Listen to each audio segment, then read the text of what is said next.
Hi, I'm Georgia.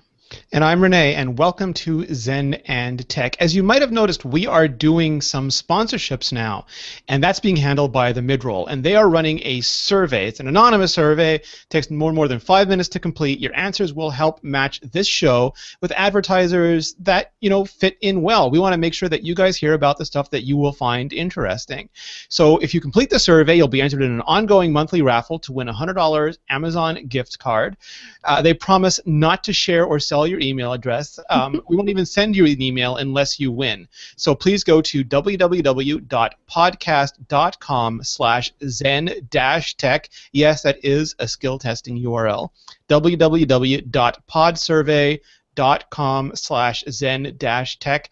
Take the survey, get a chance to win $100. It is the gift that could theoretically keep on giving. Georgia, how are you? I'm good, Renee. How are you doing? You went away. You were on vacation for a bit. I was on vacation for a little bit, but I'm back now. I've heard of those things. I've heard of vacations. You should try one. Yeah. Well, there's a couple things. One is it's hard to find time, but two, I think I'd be terribly bored, and I would just want to start blogging as soon as I got there. That's probably right. You probably would. Vacation is blogging for you. Well, while you were gone, we had a little bit of an internet crisis, Georgia. You were going to be shocked. You were going to be shocked to find out that Facebook did something that might not have been in the best interests of their user base. You mean Facebook did something creepy?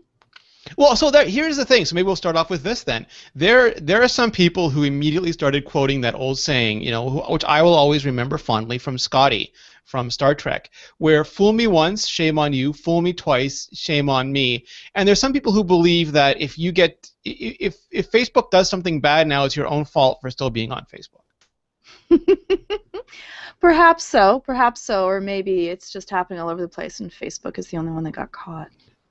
Well, so here's what happened. It turns out that there was a study published. I believe it was in the UK. I believe it was in a professional journal. I say believe just because I want to, make sure that I'm doing this fairly and equitably as possible.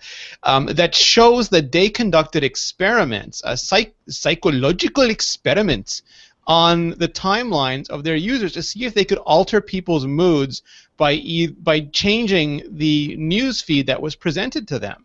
So basically, I would go there, and if they wanted to make me sad, they would show me things they thought would make me sad. And if they wanted to make me happy, they would show me things that they thought would make me happy. It was sort of a mood alteration experiment.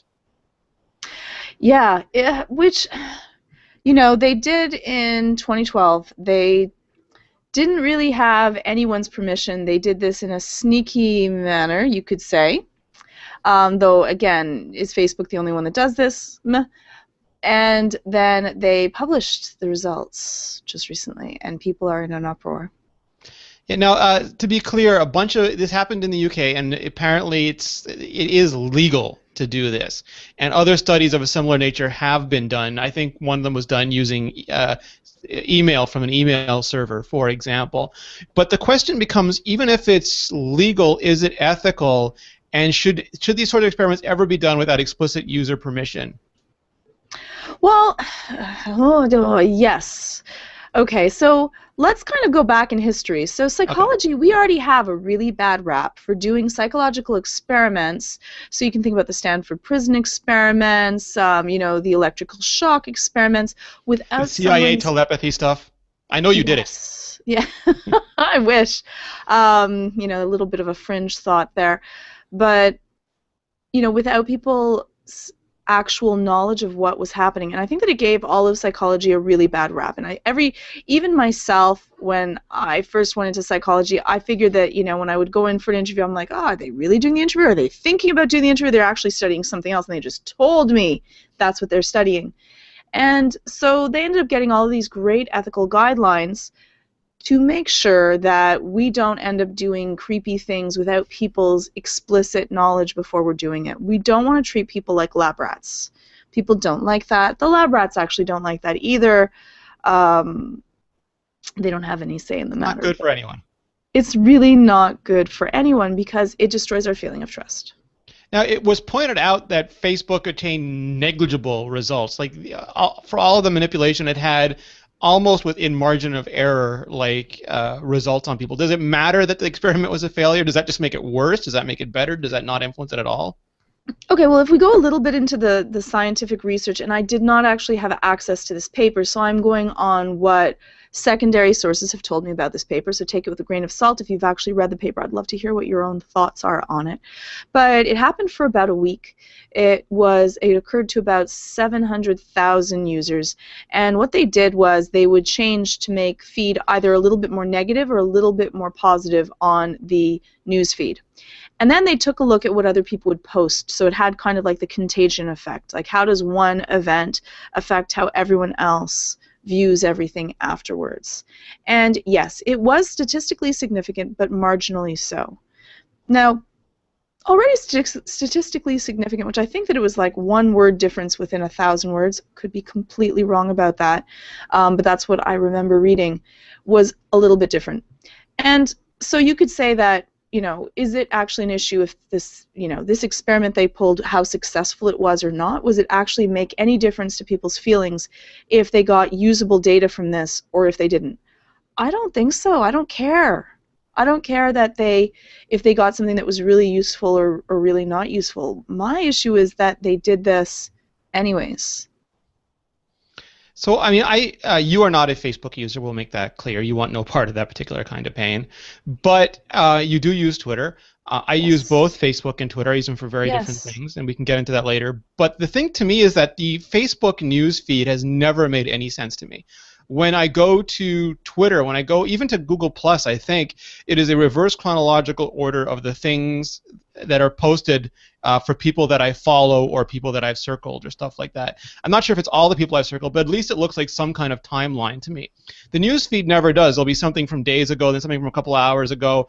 I'll refresh it and completely different stories will be there. So I've always had a form of learned helplessness with Facebook's newsfeed. I've never known what was there, and that's always made me feel very ungrounded, a little bit anxious about what's going to be in there. Right, but for you, does it matter whether the news, whether you use news feeds or not? So perhaps for you, not really paying much attention to it, this might not have as much of an effect than you know. But then again, we've done those old experiments in the movie theaters where they would flash, like, say, Coke for a fraction of a second online. And yes, people actually do go out and buy more Coke, so maybe you're not actually noticing that this change, but it can actually affect the differences in what you will then post out to others later. Maybe. Well, you mean it's subliminal advertising, right? Unconsciously. Yeah. Well, I don't know that. I think it might be expectational. That's why it's subliminally unconscious. Yes. I mean, No, I don't know about like the Facebook thing again. The newsfeed is curious to me. Like, my expectation was that it would be a chronological set of the people that are my friends on Facebook, but because I never know what's going to appear there, I almost never use it because that uncertainty makes it less valuable to me. I guess Facebook is trying to surface things that they think will be of interest to me at any given time. But if I refresh something totally different, I don't know what they're using to sort of pick that up. And now that we know that they're manipulating it, it seems to be of even lower value to me. Well, okay, it's kind of really interesting. So if you follow the podcast, if you follow some of my tweets, I am not a huge Facebook fan. Just straight up, I'm not really a great Facebook fan. I think that there are privacy issues, and probably all other companies as well. I'm probably being a little bit over harsh towards Facebook that they don't deserve. They do it so badly, right? They get caught so goddamn always. Well, I think that's one of the issues I really do believe. And I was really against it. I thought that, doing mood studies on the people that are your user base, it's just creepy. I don't like the idea of it. But companies do this all the time. They test out branding. They test out, are you going to buy the pink packaging versus the green packaging? Which one's going to sell more? Which one's going to affect what your next status is going to be? Google does the same thing, testing out what's going to be more effective, what's going to keep you using Google. Yeah, Marissa Mayer, before she moved to Yahoo, she was famous for moving one pixel or having a whole committee to pick what shade of blue would get 1% more clicks. Right. And so they are doing research on their user base all the time, and it's pretty much expected. Now, I was really against Facebook before. Now that I've researched through all of the papers on this, I have to say I am slightly less, oh, I can't believe I'm going to say this, I'm really much less harsh on Facebook after reading all the data that I could get my hands book on the studies that they published and what they did it and why they did it for. I have to say it is less creepy than I thought that it was before I went into this. And I'm going to go through later why my reasons are to feel that way, because no one can say that I am a Facebook fangirl. I'm just not. But it's a little bit less creepy than I had expected in the first place. And I think that they're getting bad press that they don't really deserve. So that's really interesting to me because I think there's a very visceral, very emotional response that's happening with this. Mm-hmm. And for example, like to your point, we just assume that companies are always doing user testing on things like interface, on like if Facebook was doing this massive test to see what creates more engagement in the newsfeed, that makes me more likely to click on things, to like things, to comment on things, to share things, we would probably assume that that is business as usual. That is always the way things are done. But you put the hot button words psychology, experiment, mood alteration together, and my reptilian brain takes over, and I'm like, ew, and I want to throw it down like something slimy I picked up. I love that. Yes, exactly. And that I got the same visceral reaction when I read about it as well, just because of all of the other experiments that we've heard about and gone through, and its effect on people. So, truly, did it have any effect on its user base? No, it didn't really have any effect. But there are some real valid reasons why people should be upset about this, and just all media and information and power that we are handing out to people as well at the same time. And so I'm going to go through a little bit of some of the complaints that Epic had about this, and other people have had as well. So one of the complaints that people have said is that we're not sure if they went after people that were under the age of 18. Which is a real big issue, because can children give consent, and do you want your child being messed with in any type of research or experimentation? That's one. The other is that in 2012, they did not have research written on their privacy policy. It was not there. So they only added that 4 months after the research was done. So they were doing this without, and they said later that they always do all kinds of stuff to deal with what helps out their user base, and that's expected, and this is the same thing. But the problem is they published this. So yeah, this wasn't internal, this became external. Exactly, so everyone knew about it, and again, which leads me actually to believe that that's one of the reasons why everyone's so up in arms about this, and two, they probably really did not think they were doing anything wrong if they're going to publish something out in the public. And the FCC had already gone after them even before they did this experiment, and so they already knew that they were going to be watched. So odds are you're not going to publish something that you think you're going to get your hand slapped or a huge fine because of, or lose, a lot of your user base and make them feel a little, again, your company brand is everything. So Facebook feeling more creepy, like I sent out a tweet asking, what do you think of Facebook? Are they creepy? Are they not creepy? What do you, and everyone's like, of course they're creepy. Like I think one person that defended on my feed, so that's biased already. Self-selecting. Self-selecting, of course, but still, I'm very tech positive. So, and there was only one person that said, yeah, no, they're not creepy at all. So I'm like, oof, that's not great for the branding of Facebook either. Well, 1 second, isn't there? I know it's it's a classic line almost, but incompetence sufficiently advanced is indistinguishable from malice. So I mean, if they didn't realize this now, like at this point, isn't that just as bad now?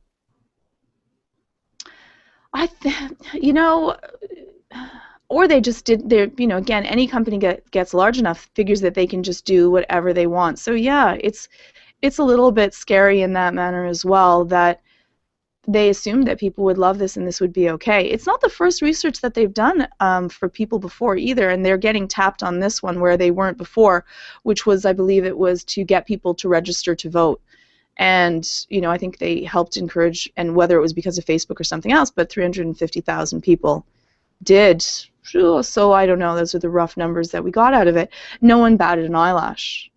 The scale of this sounds funny now that you mention it again, because I did intro to psych when I was in college, and yes, it was a long time ago. But sampling pools, even when you do some political sampling pools, you're used to numbers like 1,000 people, 5,000 people, 10,000 people. we're talking, hundreds of thousands, close to, I think, was it 750,000 people here? Those are mind-boggling numbers. It's a lot of people. It's a lot of people, and they have access to this information. Think about yourself. If you own this company, you have access to all this information, and information in the end is power. Are you not going to use it? And like they say that they wanted to see how Facebook can affect populations, and then the contagion of how information and mood distributes online. Now, I think that probably also Facebook was trying to let people know, and their investors know, how powerful Facebook really can be, how it can influence, change, and dictate the moods, the way that we feel, and which way you can sway massive amounts of the population very, very easily. So I think that it was also trying to get advertising and people to know that Facebook is exceptionally powerful as well. Which, now, does that make it better, or I mean, like when there's 700,000 people, is that a bigger abuse, or is it more likely that any one of them is more anonymous or is less significant? well, I think that the larger the numbers, the more all of the data is just really data. You're not able to go through, and I guess computers at one point will, but you're not able to go through and sift through 700,000 people's feeds and actually take a look at exactly what they wrote. But again, to do this without specific exploration and saying that this is what we're doing, and then to publish the data so that now people don't know what they're being manipulated with, it's just, though it's relatively, the data that was handled was relatively safely handled, and it did follow some ethical guidelines. It wasn't the basic psychological research guidelines, but it did follow some guidelines, and Cornell University is taking a step back, saying that we did not okay this wasn't about us, it went over one board's review but didn't go through another board's review, and we don't have to do that, but it's not our bad on our part. So they're trying to step as far away from this doo-doo as possible. It's radioactive. Not my doo-doo, yeah. So I have some other stuff for you. I want to move on to more general topics. Was there anything else about the specific study that made you not as averse to it as you initially were? Well, I also read one of the researchers' posts on Facebook, Ironic. and I don't have Facebook, and I didn't even crack into your Facebook, Renee. I went through it, and he pretty much said that we really tried to do this to help Facebook and to see how data was used and how it could change things, and it seemed relatively genuine and straightforward, and said that, and the reason that I said that was, and I'm just going to take a look for the bottom. One second, let me take a peek at this one.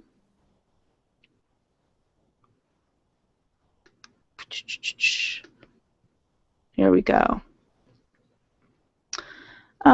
We've always considered, and this is from Adam Kramer, and he said, we've always considered what research we do carefully. We, me, and several other researchers at Facebook have been working on improving our internal practices. The experiment in question was run early in 2012, and we've come a long way since then. And he also said that, I understand why people have concerns about it, and I guess that it did cause more angst and anxiety than what we had hoped for, and because of that, probably more damage than good. And so because he went out and really did say, this probably did more bad than what we had hoped for, and really they didn't get an exceptional amount of user data from it, because we already had plenty of research to say that the stuff that's around you changes your emotions, and if you see a whole bunch of negative things, you're going to feel less apt to send out happy, positive signals. We knew that already, so this data wasn't exceptionally useful. I think that it's useful in showing how powerful Facebook is, but it wasn't really useful in that it's new user data. We knew this already. If you see a movie that's about children being slaughtered, you're not going to want to go out and talk about happy puppies and happy thoughts. And all of the things that you bring out because of that, of course, are going to be a little bit more sad and a little bit more discouraging. And then that affects everyone else, which is that kind of contagion effect. So, though they were altering moods, we already knew that seeing sad things makes us sad, seeing happy things makes us happy, and that will last for a little while. And it was so mildly that it didn't give a huge, how powerful Facebook really could be, and the way that they handled it was exceptionally mild. You just no-shit Sherlock their entire study. Well, I think that people that do psychological research already knew this. Everyone's like, yeah, and again, just that Facebook's doing this, everyone else that's in tech is pretty much like, yeah, and like they're doing this probably many more sites are doing this. They're just not like throwing it out in. I think that their biggest mistake was actually publishing this research, which I know why they did it. But that was probably their biggest mistake. If they hadn't published it, it stayed internal. No one would know. No one would have had a big halloo, and they would have gone on their way. And again, now, Unless since someone leaked it. 2012, it wasn't, though. It was published. Yeah. But since 2012, you have now already signed away your rights to not being used for research. So that's interesting to me. So you said previously that it demonstrates the power and scope of Facebook, and I asked you earlier about that. You know, that the pushback that says, well, if you use Facebook, you deserve what you get now. Is that fair? I mean, we've gone through privacy controversy after privacy controversy with Facebook. If you're, I don't want to say deserve what you get, but if you're still using Facebook, is that sort of de facto or tacit permission for them to just screw around with you any way they like now? Well, their legal team is going to make sure that in their, 78 pages of, what you have to sign over to use their products, like some of them are just, it's horrific. If you actually ever want to be really freaked out, read what you are signing your life over to someone just to use an application or, any kind of social media. You've already pretty much said yes to it. And like we always talk about, Renee, there's only one way to be really safe from, any scoping eyes on the internet. Don't use the internet. So we talked about this last year on a couple of shows about social networks. We also recently did a show about social interactions. We concentrated mostly on parties, how to meet people, how to handle that. It seems like social networks have really become sort of like a second tier of social interaction. Do we have to have sort of the same kind of guidelines, or are like the same sort of best practices for how we engage not only with people on social networks, but with the social networks themselves? I think you're absolutely right. I think that you should always think about everyone being able to read, even private messages that you're messaging to other people. Think to yourself that other people might be reading this and storing it, and try to be a little bit more careful, especially when you're working on a public site. So if you're on Twitter or Facebook or anything else, you really do, Google Wave. You wanna make sure that you are being really careful with what you're writing out there, and think that if someone else read this or copied it or remembered it, would I be upset about that? So you never want to write anything, post anything. You don't want to rage on here unless you are sure that that is your stance, and 10 years from now, that's going to be okay, because people will use it against you, and it's out there forever. And is there anything, because Facebook and Google Plus are based on identity, like you can be reasonably sure that the person you're talking to is the person you're talking to. They try to get everyone to use their real names. Things like Twitter, you can have a screen name. Like, they're incredibly intelligent, engaging people on Twitter, and we have no idea what their real name is. Is there, I mean, how do you comport yourself when you don't know who you're talking to, really? Well, I think that's two questions wrapped in one. One is, are you really anonymous by not using your real name? And I think that the Reddit effect has had a lot of changes in that people have been able to take a look at when someone really wants to figure out who you are, they've gone back and searched through every little bit of your history and been able to figure out people that have just an avatar that has nothing to do with their real name, and been able to figure out who someone is. So I don't think that you are as anonymous as you think you might be, even if you're not using your real name. Odds are, if someone really tried, they could probably use all the clues that you've given them now, with all the power that social media has, to figure out who exactly you are. So one, you should be careful even if you're using an alias. And the second thing is, you don't know who are the other people that are there, and then you don't know who are the other people that are kind of snooping in the, lurking behind the scenes, and might be reading and dealing with what you're reading or typing, even if you don't publish that. And that's something that we need to be aware of. So should there be a different set of rules or behavior? Like, if you friend somebody on Facebook, if you're whether you're flirting or whether you're having like a business discussion, maybe on LinkedIn, or whether you're just chatting on Twitter, should there be different rules than if you were face to face with someone in real life doing the same thing?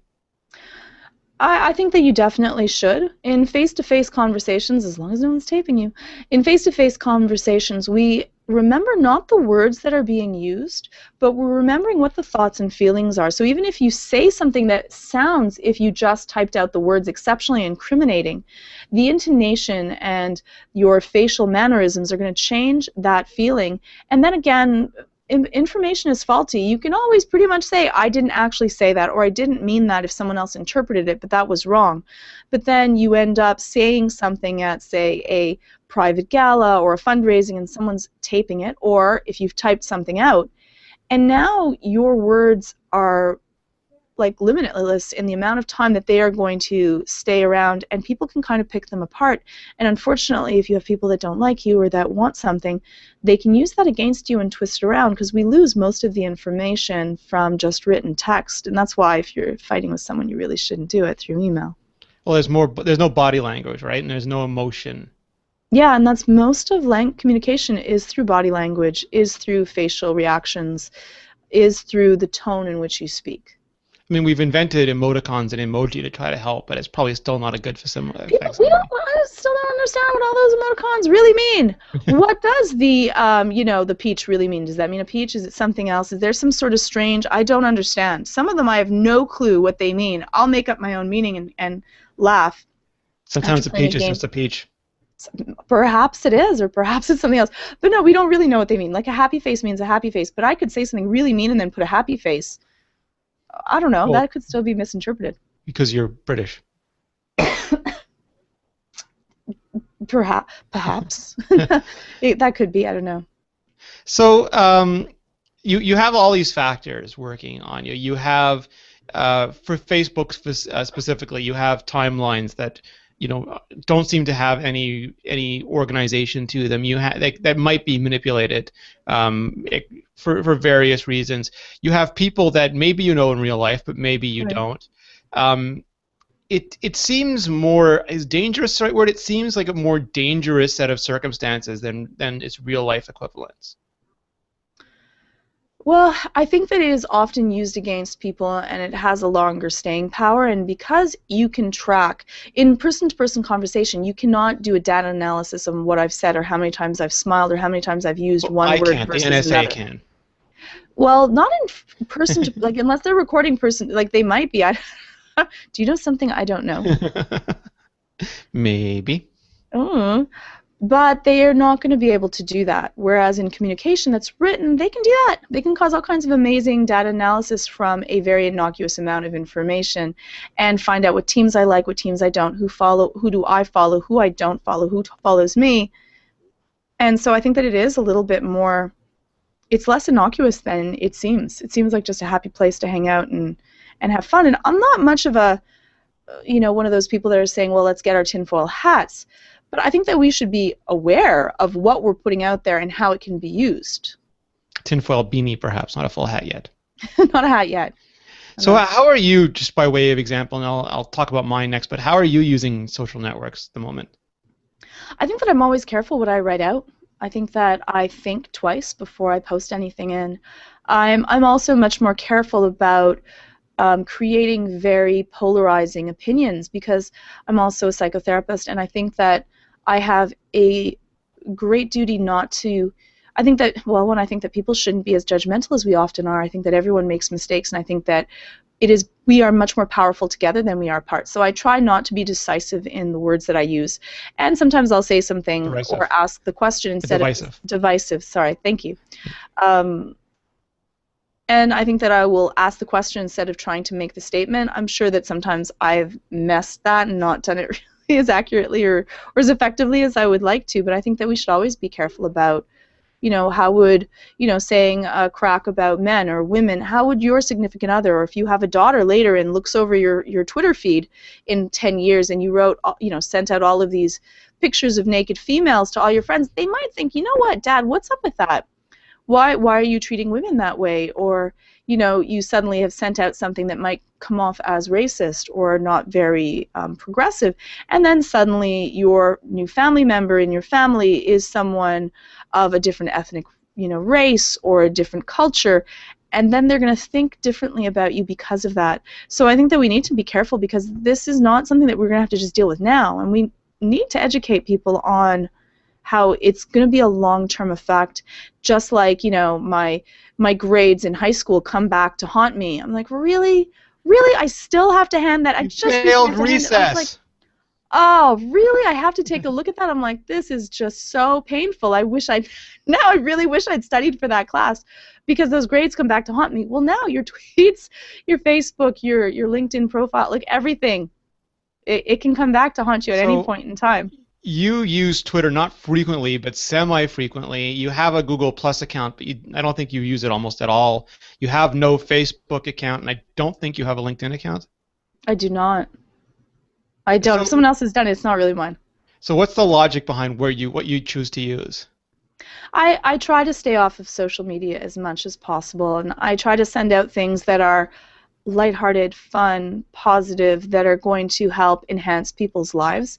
I think that it's kind of interesting, actually, that you asked that, because I feel the same as Facebook does, that if I drop something positive and enlightening and inclusive into the water, that I'll cause a ripple effect of other, hopefully positive, inclusive, thoughtful remarks back. And I want to do that. And even if I'm upset about something, or I think that people need to be aware about it, I think that people need to be aware, but I don't want to say, you know, you can't join me, or I am different than you are.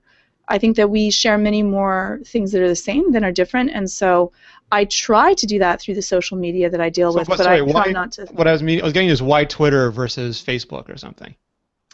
Well, again, Facebook had a whole bunch of press that I was not thrilled with, of them having access to all kinds of the information that I have and my photos, and that, you know, the amount of access and intrusiveness they have into my life was just way outside of my comfort zone.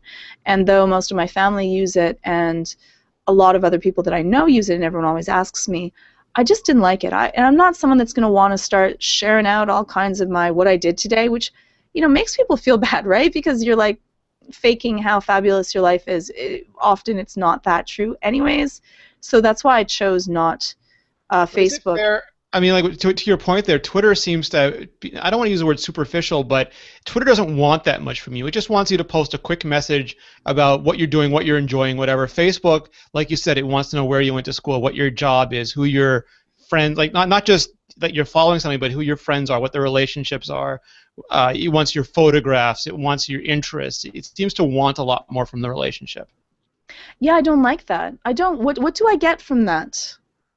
You get I connected to Mark Wahlberg, not Mark Zuckerberg. Sorry, the interchangeable to me. right. I'll have to see how he dances.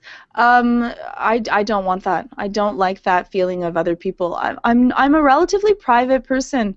I guess that seems almost ridiculous, me saying that and doing a podcast and being on Twitter at all, but I'm relatively private, and the stuff that I put out, and the stuff that I don't really want to.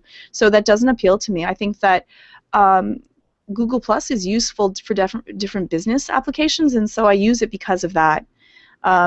And it works really well for that. Sorry, I don't want to interrupt you, but they're kind of jackasses. I mean, like, if you don't, no, they absolutely are. If you, I don't know if people know it, but like, if you don't use it, like Georgia has to have a Google Plus account so that the articles she writes get her picture on it, and Google presents articles to people who have authors who have Google Plus more nicer. And there's sort of a bunch of stuff that if you're a blogger, and Google is still the biggest search engine in the world, that they almost force you to use Google Plus in order to get those benefits. Well, the funniest part about using Google Plus is that we tried not to put in like a last name, and we tried to use the same thing that I did on Twitter, because that's what I was known by, and Google, like, they're like, nope, that is not acceptable. So everyone thought, like, you know, my name was something totally different than it was, and everyone was like writing to me, and I'm like, that's not actually my name. But yeah, so they were really hardcore on that. So they want your identity. I'm kind of and they want it to be able to be accurate to one single person, because then if not, what is the data that I'm giving them? How does that benefit them? Right? Nothing is for free in this world. Yeah, so for me, I have a Facebook account. I don't use it very much. Like, I don't put any of my photos there. If I do put photos there, it's because I sent them over from Instagram, which I do use. I use Instagram just because, I don't know, Instagram just seems like it's dedicated to photos. I can put photos there. I can push them to Twitter or Facebook if I want to. So Facebook gets those photos, but I don't upload any family photos. I don't talk about a lot of family things there. But I have changed recently. Previously, I would accept any friend request possible, just like just because it just seemed, why not? But then it became unusable. Like I was getting tons of messages. I would accept people I don't know, and they would ask me really, like I would just get really weird messages Right, everyone's on asking you Facebook. to fix their, give them a free like iPhone or Yeah, all sorts a of piece of stuff. tech. Yeah, so I went through and I unfriended everyone that I did not know in real life or wasn't like someone that I worked with. So it became much more of a direct connection sort of a thing. And LinkedIn, I still accept almost all requests, but I had to stop that too because I would accept somebody I didn't know and then immediately get pitches for all sorts of things, often not even related to anything that I work in, which really lowers the value because it becomes almost like spam. So I had to be more careful with that. And Twitter I mostly use just to, I mean, I follow my real life friends and I follow people in the industry that I work with because it's like my water cooler. I work at home. I can't just go into the middle of the Pixar building or to Cafe Max and just chat with people. So Twitter is that for me. Like when something's uploading, when something's saving, when I'm waiting, I can go there and chat for a minute and it becomes like a de-stressing mechanism, or it lets me have like connections that I can't have stuck at home all day. Well, that's the thing that I like about Twitter versus other things, and I think that does really say the difference between both of them. So for Facebook, you really do get that chance if you want to be immersed in social media and really connect with people and find out where they're at and who are they and what are they up to. Facebook is great for that because it's exceptionally immersive, but I don't have the time or investment to be able to do that. So I like Twitter. I like Twitter. I like iMessages. I like to be able to like get in, get out. Like I can send, like I can't send too much of a message, or no one can send a huge long message to me, Mhm. and I can just send a little something because I feel that if you send me a message, most often than not, as long as I don't get 20 or more, because then I'm just like, I got it. I can't do it. I get I get stressed and overwhelmed, and I'm like, that's too much. I can't write to everyone. But I try mostly if I get like Yeah, me too. 5 to 10, I'll try to write back to everyone, even if it's just a thanks or I appreciate that, because if someone sent me the time to write to me, I think it's only respectful to send something back. Sometimes, again, I'm not able to do that, so I apologize if you're one of the people that I've not written back to. But I do try to do that, and it's just fast and easy. So I like that it's just kind of superficial. But like, do you even read like I see the Twitter feeds, and I'll have like 300. I will go on it once or twice a day, and I will see like 350 messages, and I don't follow that many people, and I'm getting 350 messages. I don't even understand how it's overwhelming. How do you handle that, Renee? Well, again, I try to like I use Tweetbot and I go to the mentions tab and I try to see everybody who's written to me, and as much as is humanly possible, I try to reply back to those. And also apologies because sometimes there's just too many and I can't, Yeah. but I try to. We have But like a million people that follow you, so well, from the timeline though, I mean, I know yeah, some people want to read everything in there. I declare Twitter bankruptcy every time I launch the app. I go to the yeah. very top and I read down for as long as I can. And if it's 20 seconds, it's 20 seconds. If it's 5 minutes, it's 5 minutes. And then when I have to stop, I just stop. And anything under there, I just have to be okay with missing. Well, it's almost like information overload that we get now on all of the different medias, and they're just bombarding us with all kinds of stuff. If I get over like 300 messages, I do feel a mild amount of anxiety, and I will do the same thing. I'll just scroll to the top. I miss out everything that's been shared, and then I have like a little tiny snippet of what I can kind of go into. But I like to, I might be missing something that might be really fabulous, but if I'm not tagged on it, I'm not probably going to see it. And That's the the same, weird thing. Because like yeah. RSS, people are used to looking at RSS and reading all their articles, or they'd mark everything as read.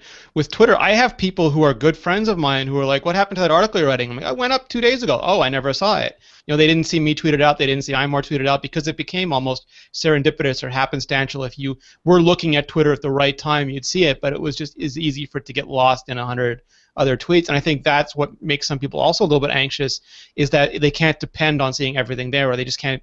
There's no way that you can see everything that's happening anymore. No, and odds are most people follow a lot of people. So they're, unless you're filtering out who you follow and who actually the feeds come to you versus who doesn't, it becomes overwhelming. And as with anything else, when people design websites, like things eventually that we see all the time in the exact same place, we're attracted to movement, we're attracted to things that are different from the norm, something that looks different. But if we see it all the time in the same way, just like ads now, they become invisible to us. Anything that we see all the time becomes invisible to us. It's not important for our survival. And so, it's kind of lost on the page. Yeah, no, I think that's true, and it becomes a complete volume game.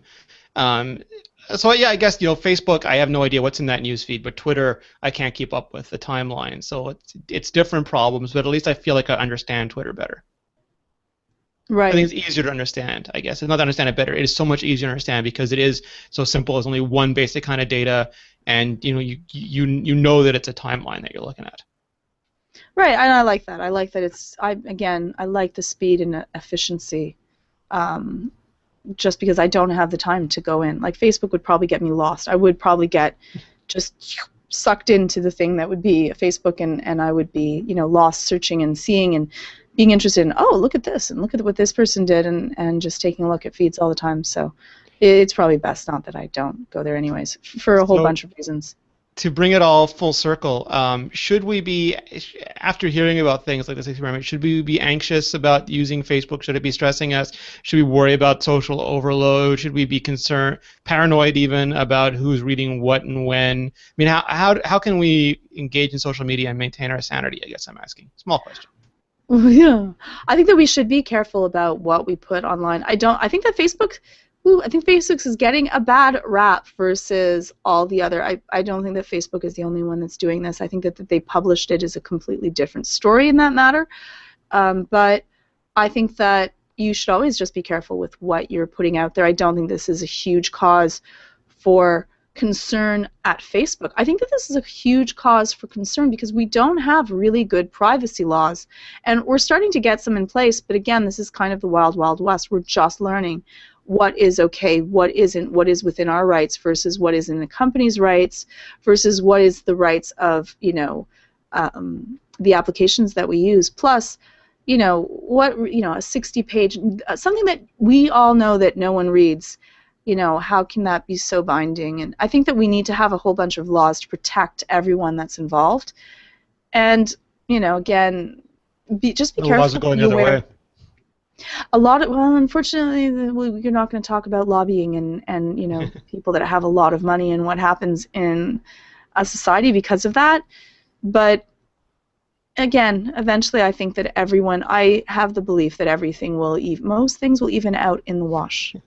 So if people are concerned, Georgia, what advice can you give them? How can they de-stress? Should they take a little break? Should they do their breathing? Should they just accept the reality of what these things are? What advice can you give, if any? I think that if anyone is not enjoying using any application or does not trust it, they shouldn't use it. Let's just be straight. You shouldn't use it. If that cannot be the case because your entire family and that's the only way you can talk to grandma is on Facebook, then I think that you should be exceptionally careful with what you put out there and know, or read what they have access to, what they don't. They say they have access to and what they don't and what they're going to use it for, and make sure that you have a comfort level with that. You can go back and delete all of the things that you don't feel comfortable with, and again, how effective that is up for debate. But just be careful with what you put out there, and make sure that your children are aware. Like really, they, at a certain age, you should have them maybe try social media, but not until they're older. And should I be doing my deep breathing if I am anxious, or is that not going to help? You should probably go out and get some fresh air. You might be on the computer way too long. All right, so without any sense of irony at all, Giorgio, if people are interested in reading more of your work or following you on the social network of your choice, which is Twitter, where do they go? Right, because it benefits me, head on over to Twitter, register, get yourself an account, and follow me, Georgia_Dow. Awesome. And you can find me at Renee Ritchie. You can also find both of us at iMore.com and Mobile Nations. Georgia, lovely as always. Thank you so much. Thank you, Renee.